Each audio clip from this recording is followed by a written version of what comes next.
Hi, my name's Frank Valentic, Director and Buyer's Advocate at Advantage Property Consulting. Today I'm going to give you some great tips when you're negotiating to purchase a property. It can be a great advantage if you've got negotiation skills when you're trying to secure a property for the lowest price.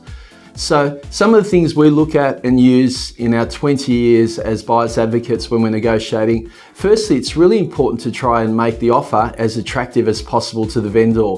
So you've got to try and find out the vendor's personal situation and what sort of settlement terms they would favour. So sometimes vendors want a short settlement, a 30-day settlement. Sometimes they want a really long settlement because they've got another pending settlement on a purchase elsewhere. They might want 4 months to 6 months.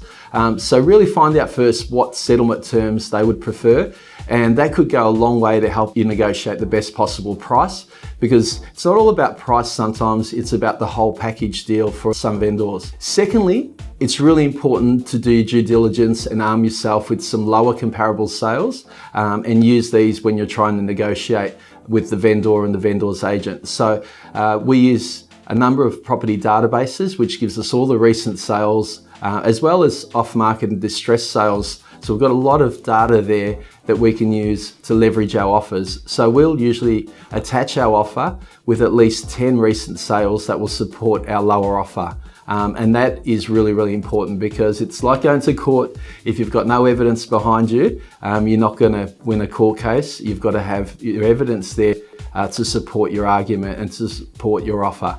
So that's really important. The other important things are, if you can offer even a high deposit, that can be advantageous to some vendors. They might be requiring a deposit to move into a nursing home, for instance, and offering them a 20 to 30% deposit, which you'll release quickly through what's called a Section 27 deposit release. Can be a big factor for some vendors as well. So that can be really important, having a deposit.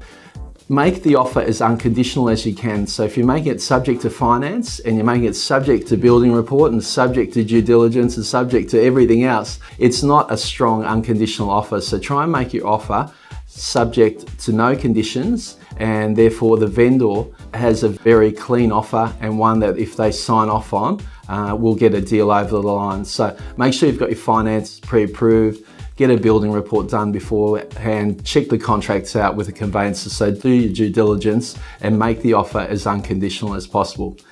That's some of the great negotiation tips we use when we're saving our clients tens of thousands of dollars in the negotiation of the purchase of a property. Hope you got some information out of those strategies and tips, and we look forward to seeing you next time. Please don't hesitate to get on our website, check out information about our buyer's advocate, seller's advocate, property management, group block purchases, as well as subscribe to our free weekly and monthly market updates. We look forward to seeing you next time.